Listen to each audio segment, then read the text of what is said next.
Assalamualaikum warahmatullahi wabarakatuh. Bismillahirrahmanirrahim. Alhamdulillahirabbil alamin. Wassalatu wassalamu ala rasulillah wa ala alihi wasallam.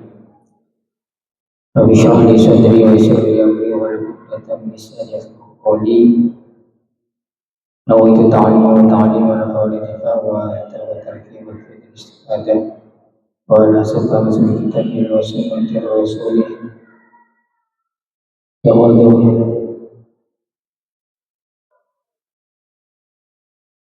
Bismillahirrahmanirrahim. Melanjutkan hadis yang nomor 29.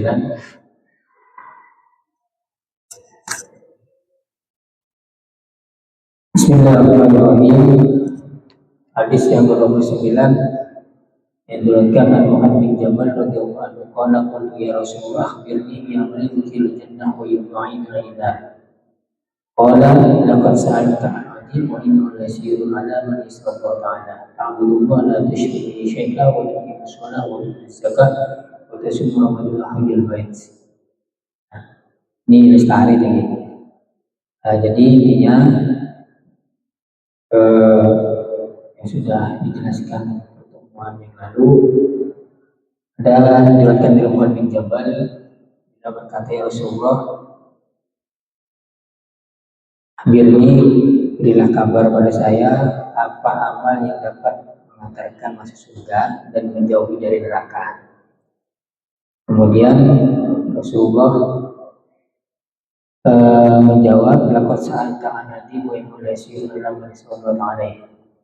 Engkau itu bertanya dengan tentang suatu yang besar dan perkara tersebut mudah bagi yang memberikan dimudahkan Allah Ta'ala. Apa saja amal itu?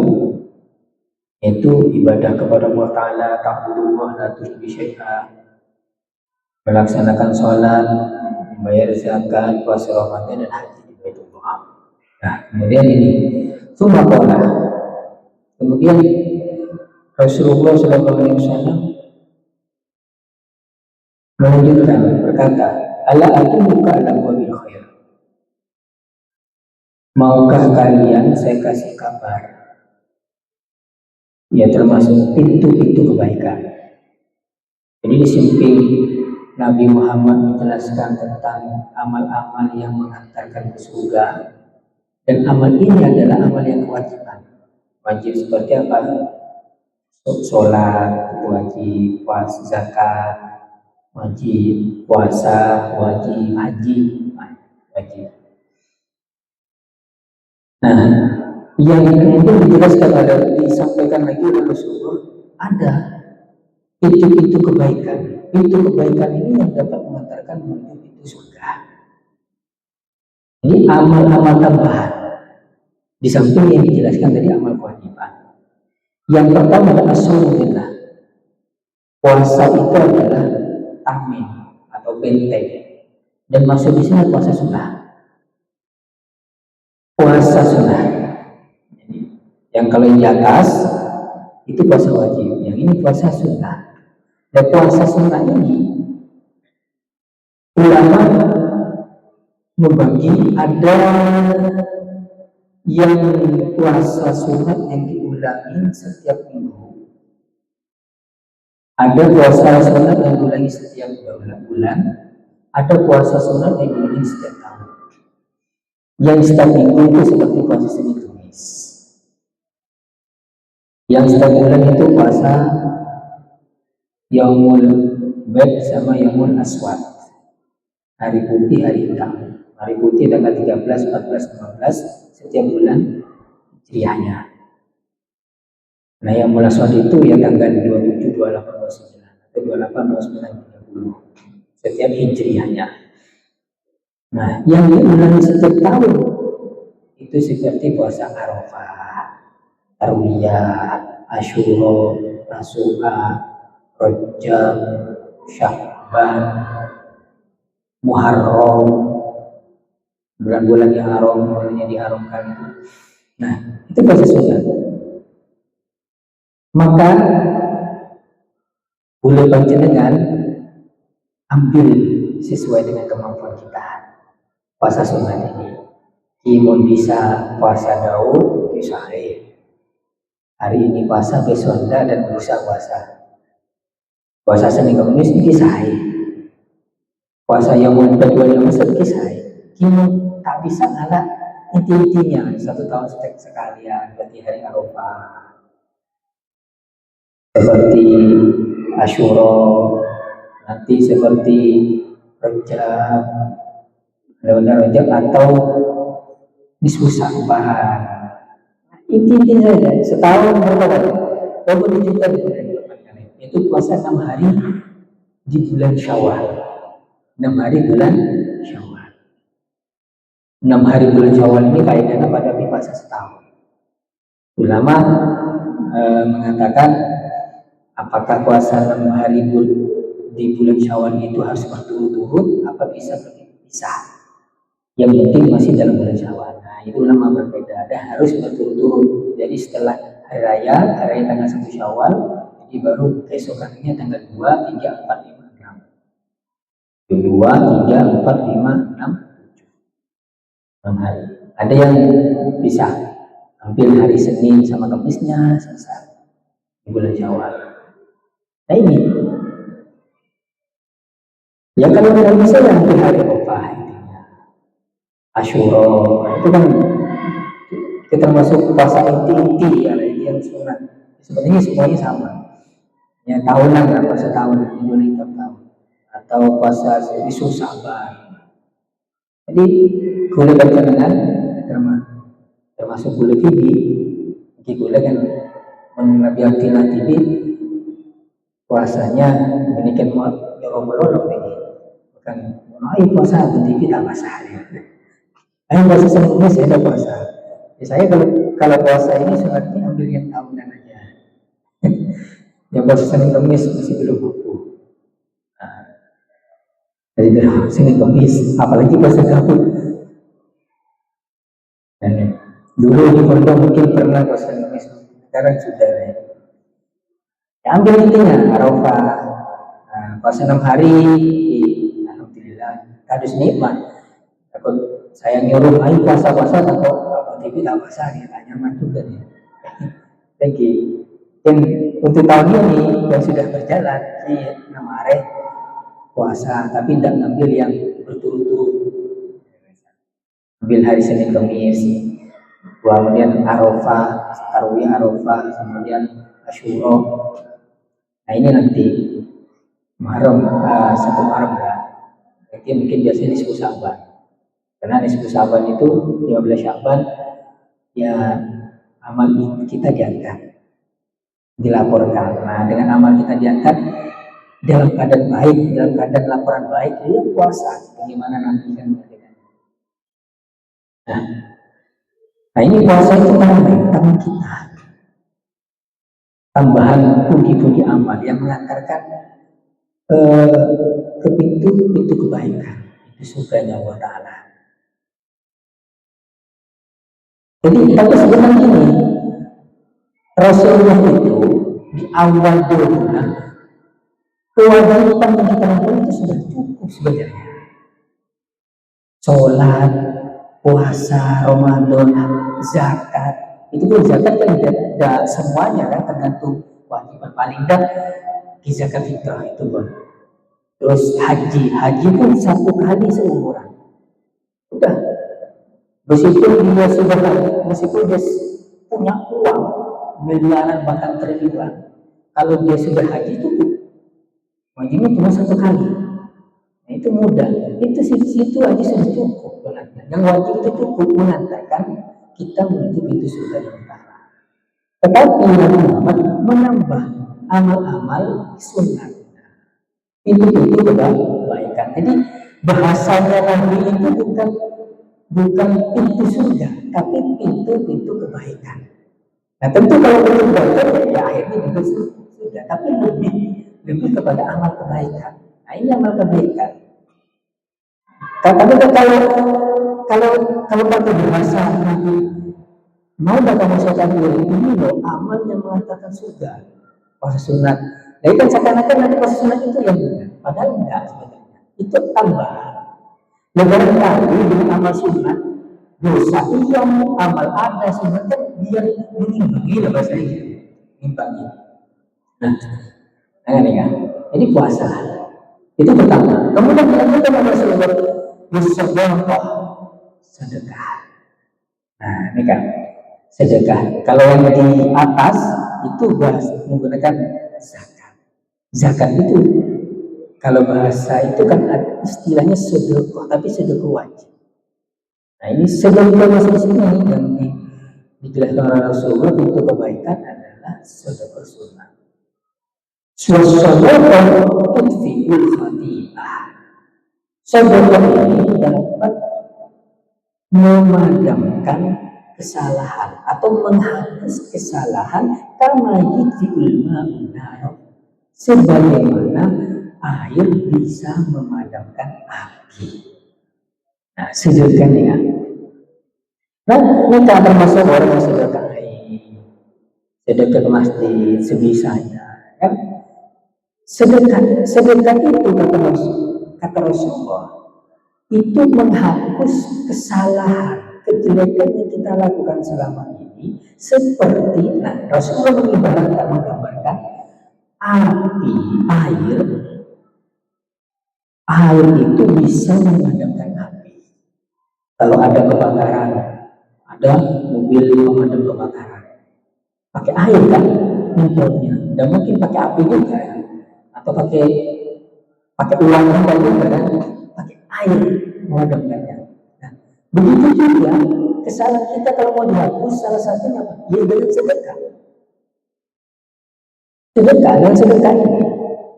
Nah, kalau sedekah kita lakukan, maka menghapus segala dosa kita. Maka di hadis lain kata Nabi, ittaqunna walau bisyitri tamr gitu. Takutlah dengan neraka dengan sedekah sepenggal biji kurma. Kurma. Dengan sedekah sedikit pun itu bisa menjauhkan kita dari api neraka. Nah, ya ibaratnya sedekah itu seperti air yang dapat memadamkan api neraka. Nah, tersebut di sini. Dan sedekah itu banyak manfaatnya. Manfaat untuk diri kita sendiri, manfaat untuk orang lain. Bisa laku bentuk daripada sosial kemasyarakatan kita. Nah, nominal sedekah kita tidak harus banyak, sesuai orang soki lebih banyak, orang setengah ki pas-pasan, apalagi sebelumnya banyak. Jadi Allah Ta'ala itu juga melihat nominal kita sebenarnya. Oh nikah termasuk nominal ranjau, nikah termasuk orang yang banyak sedekah juga. Nah, tetapi kesungguhan kita seberapa niat memang kita untuk sedekah itu, untuk niat sedekah, membantu orang dan apa namanya sampai di dalam sedekah nikah luar biasa nih manfaatnya itu luar biasa yang kita dapatkan itu. Dosa kita diampuni, kesalahan kita dihapus, itu bisa menjauhkan kita dari api neraka. Nah, dengan cara sedekah itu. Ya, jadi kenapa ya sebisa mungkin lah boleh panjenengan kita sebisa mungkin berusaha untuk bersedekah, sebisa mungkin untuk bersedekah semampunya kita. Apa yang kita bisa, kita sedekah sedikit, itu menjadi berarti kelak. Berarti nih. Nah, puasa tadi, kemudian sedekah, kemudian wassalatul rajul fi jawfil lail. Wassalatul rajul fi jawfil lail. Salatnya orang di pertengahan malam. Salat tahajud. Ini salat tahajud. Tajafa junubuhum anil madaji'. Salat tengah malam ini memang susah, memang apa berat. Saya sedang berusaha. Yang paling berat itu adalah istiqomahnya. Istiqomah salat malam itu berat sekali. Tidak gampang, dan itu orang melakukan itu orang-orang spesial, orang-orang yang spesial yang disaksikan oleh penduduk langit ini. Salat tahajud. Ya, memang berat, bangun pertengahan malam, dingin-dingin, ambil wudu, sholat 2 rakaat. Ini memang beratnya ujiannya yang baik. Itu orang-orang yang ya ciri-cirinya orang-orang soleh, ciri-ciri ulama terdahulu itu dengan cara sholat, dengan cara sholat malam. Makanya kalau ada ulama mengatakan santri itu kalau udah sholat tahajud itu bukan kelihatan santri ya. Nah, santri kalau udah sholat tahajud bukan santri. Makanya di pondok-pondok itu kan dibangun malam sholat tahajud. Sholat tahajud. Dan ini benar. Nah, ini memang sholat tahajud ini adalah pintu-pintu kebaikan yang dapat mengantar kita menuju pintu surga Allah Ta'ala. Nah, mengenai fatahnya bihi nafsasak asa qomam mahmudah, itu yang ayat Al-Quran. Memiliki makom yang terpuji yang begitu besar. Nah, di dalam kitab itu bertulis disebutkan man lam yujahid nafsah ala qiyamil lail wa fi'lil khair ma'ata lam yaf'al dzalika masyiha wal farah. Kata ulama dalam kitab Tadkilas, barang siapa yang tidak berusaha semaksimal mungkin, tidak bersungguh-sungguh untuk sholat malam dan melakukan kebaikan disertai dengan kecapean atau kepedirian, maka lam yaf'al dzalika masyiha wal, maka dia tidak akan bakal melakukannya dalam keadaan sehat dan waktu yang renggang. Ini. Jadi kalau memang kita tidak berusaha semaksimal mungkin untuk bangun tengah malam, ya itu tidak mungkin kita akan melakukannya dalam keadaan sehat. Sehat aja banyak waktu kita tidak melakukan, apalagi waktunya sempit ya. Tapi coba kita belajar dari Piala Dunia. Belajar dari Piala Dunia apa? Nah, belajar dari Piala Dunia nih kan. Kita bisa belajar dari Piala Dunia. Bukan pemain yang mencontohkan, tapi belajar dari nonton Piala Dunia. Ada yang paling suka Piala Dunia itu yang paling bergengsi di dunia. Ada yang diajarkan atau yang lain lah, tapi kebanyakan orang suka Piala Dunia semuanya. Kalau kita bisa belajar Piala Dunia, insya Allah kita bisa tahajud. Coba kita lihat jamnya Piala Dunia, mulai dari semifinal apa itu rata-rata kan jam malam, jam 2, jam 3. Ya ada pagi itu biasanya masih di fase grup atau apa. Kayak kemarin itu final jam berapa itu, jam 2. Sengantuk apapun kita bangun. Ya, bangun. Apalagi yang begadang. Yang begadang. Kalau kita bisa belajar dari dunia ini, saking senangnya kita dengan nonton dunia. Kan kita senang nonton dunia final Spanyol Argentina. Tapi Argentina kalah. Ya. Argentina kalah. Kita bisa bangun berdua. Tahu saya sambil kita dari dulu yang ngeboleh nih kan. Saya bangun, ala-ala bunyi bangun langsung. Tapi sebelum nonton sholat dulu kan. Sholat dulu. Ya dua rakaat atau apa witirnya. Lah artinya kesenangan kita untuk nonton dunia itu menyebabkan kita semangat untuk bangun. Senang untuk apapun. Naudzubillah, bangun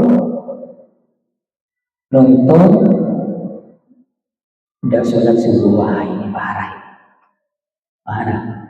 Apalagi jam kemarin itu diberikan kan ada tambahan waktu sampai jam 5 kurang.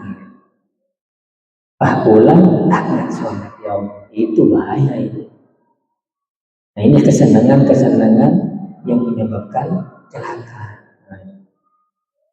Nah, kalau kita dikembalikan belajar dari nonton bola, semangat nonton bola, kita bisa bangun tahajud itu luar biasa. Ya. Kenapa? Kan pikiran kita itu kan ditonton senang lah, hati itu senang nonton, apalagi timnya masuk final atau apa, senang, semangat, jadi semangat banget. Nah, sama halnya juga kalau kita tahu bahwa sholat tahajud itu kedudukannya tinggi di sisi Allah Ta'ala. Kalau kita tahu tahajud itu yang menyebabkan kita nanti dimudahkan Allah Ta'ala berkumpul bersama Nabi dan seterusnya, mendapat makom yang tinggi di sisi Allah Ta'ala, maka kita seharusnya berusaha semasa mungkin untuk bangun. Yang memang tahajud itu tidak dibukti, tidak terasa gitu loh, tidak terasa langsung dan diberikan langsung. Andai kan diberikan langsung ditampakkan oleh Allah Ta'ala, mungkin kita akan bangun. Cuma hati yang merasakan, merasa tenang, merasa ini, itu hati kita merasakannya. Pahala semuanya tuh itu belum kita melantik kedudukannya ingin disambut Allah. Ya belajarnya bagaimana sholat itu? Ya kita dimulai dari sholat witir dulu 3 rakaat. Sholat witir 3 rakaat dulu. Habis sholat isya mungkin sholat witir 3 rakaat. Saya sulit bangun, niat untuk bangun itu tahajud sulit. Ya udah sholat malam lah, sholat witir. Meskipun kalau tahajud itu kan harus tidur sebentar. Nah, sekarang itu penting kita sholat malam dulu lah daripada sama sekali kan gitu. Sholat witir 3 rakaat diniatin untuk kalau bangun sholat. Walaupun 2 rakaat, dosanya banyak sebenarnya. Dosa terlalu banyak rakaat yang kita lakukan itu dosa banyak. Kalau ulama ini 1000 rakaat, oke, 1000 rakaat saya rasa bisa 1000 rakaat ya. Untuk istiqomah di rakaat tercukup, sangat cukup udah. Itu saja. Tidur lagi ya tidur, tapi jangan lampau sempurna dipadukan lain. Nah ini bahaya, mendahului yang sunat meninggalkan yang wajib, ini bahaya. Nah, sholat masa sampai 1 jam 2 jam, udah sholat tahajud itu sedikit aja. Bahkan kata ulama, kalau kan kita dilarang untuk tidur setelah subuh, sampai isya ya, sampai isya. Jangan dia iki sebenarnya kadang boleh juga ya, mulai kudu ngantuk, bisa bang. Boleh kita ada kegiatan atau apa, tidur sebelum isyraq. Sebisa mungkin, berusaha semaksimal mungkin jangan tidur setelah sholat subuh kecuali sampai isyraq. Karena orang yang orang yang biasa tidur sebelum isyraq, setelah subuh maksudnya, itu mendatangkan banyak coba. Namanya ya ada, ya rezeki ada, karena itu patok rezeki ada, kesehatan ada. Nah itu katanya para kiai itu jangan tidur setelah sholat subuh karena sering mendapatkan coba. Kalau sebisa mungkin tidurnya setelah isyraq. Oh kita suka siapa aja sholat tak usah, masa kayak itu gini kan, kecil menyentang itu, banyak sholat banyak. Ya nggak bisa dikir mata Quran ngantok, dikir ngantok, bikin buka HP, buka HP kita ngantok biasa. Jadi buka HP kita ngantok sampai disahur. Karena rasain. Aku banyak coba, banyak musibah atau apa. Nah, kalau bisa milih, kata ulama, kalau mau bisa milih ya sholat tahajud, tidurnya habis isyraq. Nggak bisa milih, jangan tidur setelah subuh, tidur sampai isyraq, meskipun tidak tahajud. Jadi utama mana? Jadi ada perbedaan. Utama mana? Ada orang yang sholat tahajud, bangunnya jam 3:30, subuh kan jam 4:30, kurang lewat berapa itu, bangun 3:30, otomatis tak subuh kan jam 4, dia sudah bangunnya jam 3:30, apalagi jam 3, tak kuat tidur setelah sholat dasar isya. Maka kata para ulama, lebih baik dia tidak tidur setelah sholat subuh walaupun tidak sholat tahajud. Pilihannya ini ya, gara-gara dia tahajud, dia tidur langsung setelah sholat subuh. Dia mau bisa tahajud, tidurnya habis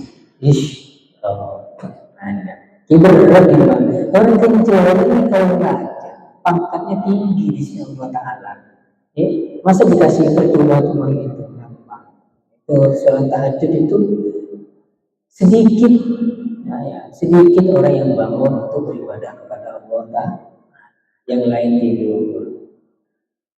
Ya gitu, belajar dari nonton Piala Dunia biar semangat untuk sholat tahajud, bangun tengah malam. Ya itu mulai sholat witir tadi, habis sholat isya langsung diniatin kalau bangun sholat 2 rakaat, habis itu tidur lagi, bangun subuhnya sedikit niatin dengan sungguh-sungguh dengan orang yang melolong di benar niat baik oleh kincir lebih sesuai dengan melakukan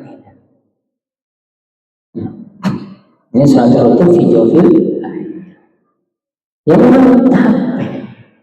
Ya kata Pak Ulama, mencari baca kata salat malam, aku baca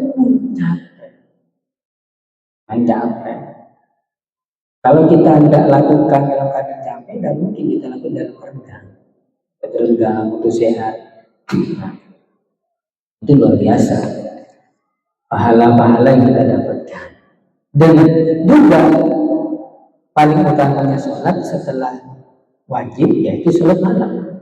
Afdhalus sholat ba'dal maktubati qiyamul lail.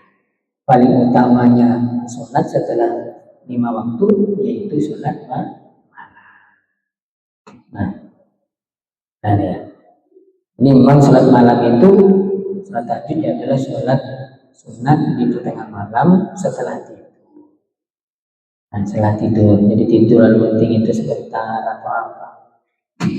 Nah, maka kata Nabi juga di hadis yang lain, alaikum biqiyamil lail. Ya, kamu itu kalian harus sholat malam. Kenapa? Fa inna bani sholihin qablakum. Karena sholat malam itu adalah tipenya para ulama soleh. Sholat malam itu adalah kebiasaan orang-orang soleh sebelum kalian. Nah, jadi orang-orang soleh itu sholat malam. Wa inna qiyamal lail qurbatun min Allah.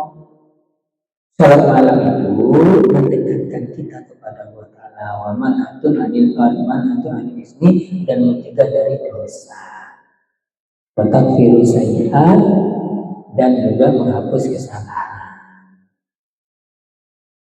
Dan juga mengusir dari penyakit. Wa matratun bidda anil jasad. Tanpa ada penyakit. Apa tengah malam nah ini tengah malam ya sebisa mungkin lah boleh panjenengan nikah waktu sholat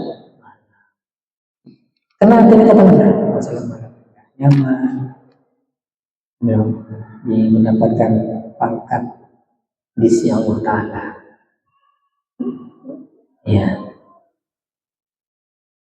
Tapi jangan sampai kita bilang alhamdulillah sholat malam, tidak bisa sholat malam yang tidak dilakukan sama si dia umpama ini jangan.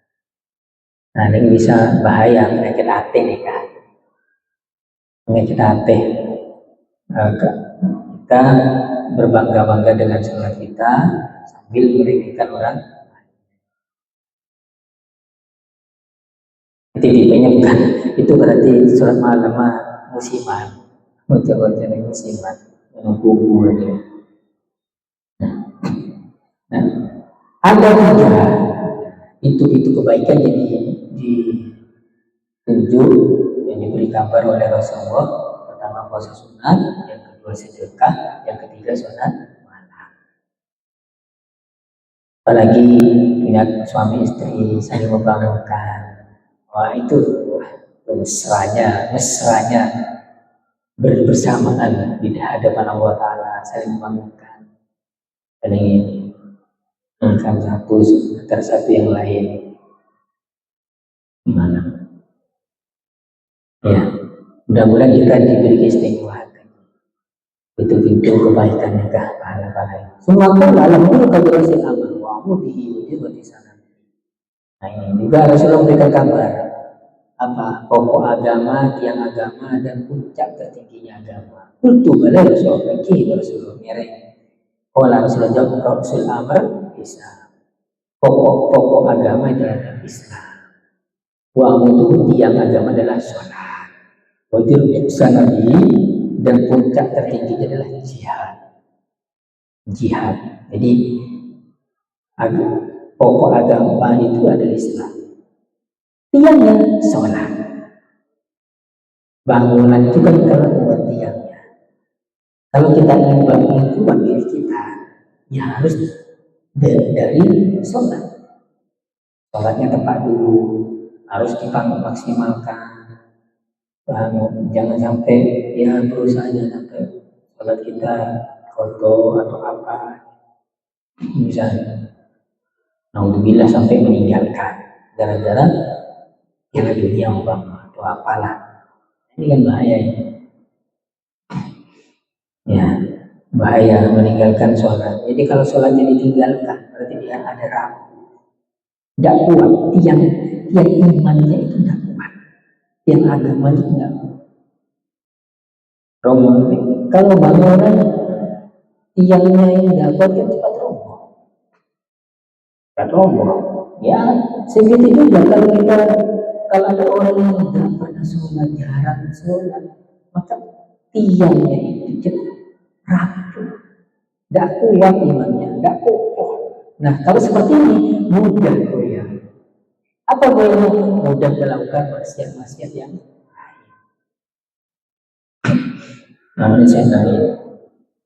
Nah Islam dan juga puncak tertingginya adalah jihad, terutama jihad memerangi hawa nafsu. Ini yang pertama ya, berlawan hawa nafsu.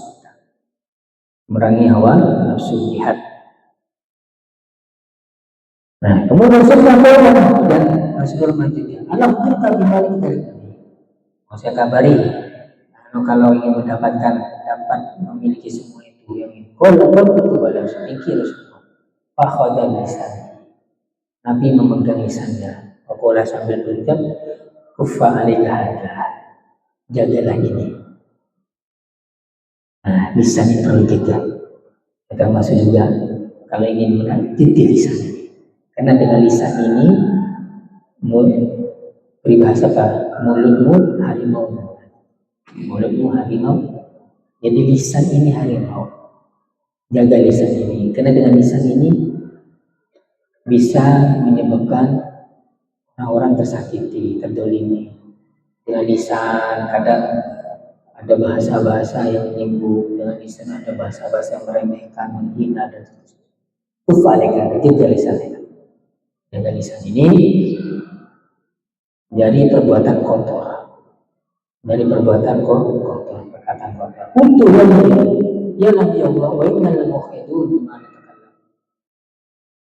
Apakah kita akan dihukum juga atas apa yang dikatakan? Kita ngomong ini, apa juga dapat hisabnya, dihukum juga. Apalah sakalan pembuahan yang kubur nas dengan ini. Awqala ala manoiri ila hasai basir. Apakah yang menyebabkan seseorang tersungkur wajah-wajahnya di neraka atau di atas hidungnya selain buah yang diucapkan oleh lisan mereka? Jadi ketika ada yang bertanya, apakah kita diminta tanggung jawab dengan ucapan kita ini? Kemudian Rasulullah memberikan gambar. Nah itu mereka itu gara-gara apa? Tersungkur masuk di neraka. Gara-gara apa? Karena gara-gara lisannya mereka dan dijaga. Kan lisan ini banyak. Bisa gibah, bisa bohong, bisa melaknat, bisa meremehkan, bisa bla bla bla banyak. Nah, dengan lisan ini, mudah-mudahan kita bisa menjaga lisan kita. Jadi inti dari hadis Nabi Muhammad adalah dengan tema besar pintu-pintu kebaikan. Ada amal yang dapat mengantarkan kita ke surga dan menjauh dari neraka, yaitu ibadah kepada Allah Ta'ala tidak menentukan, sholat wajib kita laksanakan, zakat kita tunaikan, puasa Ramadan kita berpuasa Ramadan, haji di Baitullah bagi yang mampu cuma 1 kali seumur hidup. Kemudian ada amal-amal tambahan kebaikan, ya puasa sunnah, sedekah, sholat malam, dan menjaga lisan kita dari kotoran. Karena ini akan menjadi tanggung jawab, diminta tanggung jawab kelak di hari kiamat. Mudah-mudahan kita semaksimal mungkin bisa mengikuti apa yang diajarkan oleh Nabi Sallallahu Alaihi Wasallam. Dari saya, wassalamualaikum warahmatullahi wabarakatuh.